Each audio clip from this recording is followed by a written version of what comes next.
অনেকেই এরকম আছো যারা বেন্ডো কেকের সঠিক পরিমাণ বুঝতে পারো না, বা দুটো বেন্ডো কেক একসাথে অর্ডার হলে তবে অর্ডারটা নিতে পারো। তাই আমি তোমাদের একটা সহজ বেন্ডো কেকের রেসিপি শেয়ার করব, যাতে কোনো ফ্লেভারের কোনো রকম কেক বানাতে তোমাদের না প্রবলেম হয়।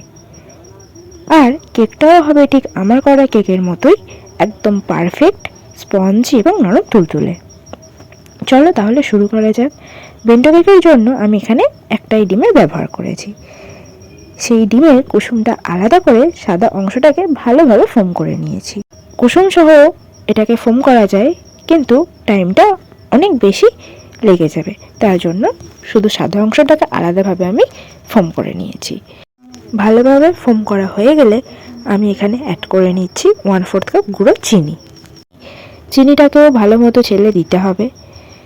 তারপরে সাদা অংশের সাথে চিনিটাকে ভালো মতো বিট করতে হবে, যতক্ষণ না চিনির দানাগুলো একদম পারফেক্টভাবে মিশে যাচ্ছে বা ডিমের সাদা অংশের সাথে মিলে যাচ্ছে। এরপর ওই রাখা কুসুমের সাথে আমি 1/4 টিস্পুন ভ্যানিলা এসেন্স অ্যাড করেছি। তোমরা যে ফ্লেভারের কেক করবে সেই ফ্লেভারটা ঠিক ওই একই পরিমাণে কুসুমের সাথে অ্যাড করে নিয়ে এসেন্স আর কুসুমটা ডিম আর চিনির ফোমের সাথে ভালো মতো মিশিয়ে দেবে। তারপরে আমি দিয়েছি খুব সামান্য পরিমাণ সাদা তেল। শুকনো উপকরণগুলো বলার আগে আমি বলে রাখি, আমার নাম প্রীতি, আমার বাড়ি বাওয়ালি নিয়ার বজবজ। স্ক্রিনে দেওয়া নাম্বারে যে কোনো অর্ডার পারপাসে তোমরা হোয়াটসঅ্যাপ করতে পারো। শুকনো উপকরণের মধ্যে রয়েছে 1/4 কাপ ময়দা, 1/2 টিস্পুন বেকিং পাউডার এবং 1/4 টিস্পুন বেকিং সোডা। তবে চকলেট কেকের ক্ষেত্রে তোমরা 1 tablespoon cocoa powder add করবে। খুব ভালো মতো মিশিয়ে নিয়ে আমি এটা একটা 4 ইঞ্চি মোল্ডে বেক করতে দেব।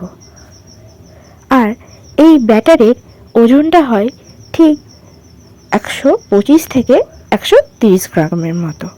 আমার ওটিজিতে 160 ডিগ্রি টেম্পারেচারে 30 মিনিটের জন্য ওপর নিচ অন রেখে আমি এটাকে বেক করতে দেবো। এবং বেক করতে দেওয়ার আগে মোলটাকে ভালো করে ট্যাপ ট্যাপ করে নেবো, যাতে ব্যাটারের ভিতরে থাকা ভাইগুলো বের হয়ে যায় আর কেকে যাতে গর্তের না সৃষ্টি হয়। তো আমার মাঝখানে কিছুটা ক্লিপ নিতে ভুলে গেছি, যার জন্য খুবই দুঃখিত। কেকটা আমার এখানে রেডি হয়ে গেছে এবং হয়েছে পারফেক্ট, খুবই নরম তুলতুলে স্পঞ্জি। বেন্টো কেক সম্বন্ধে তোমাদের আর যদি কোনো কোয়ারি থাকে করতে পারো, আমি অবশ্যই উত্তর দেবো।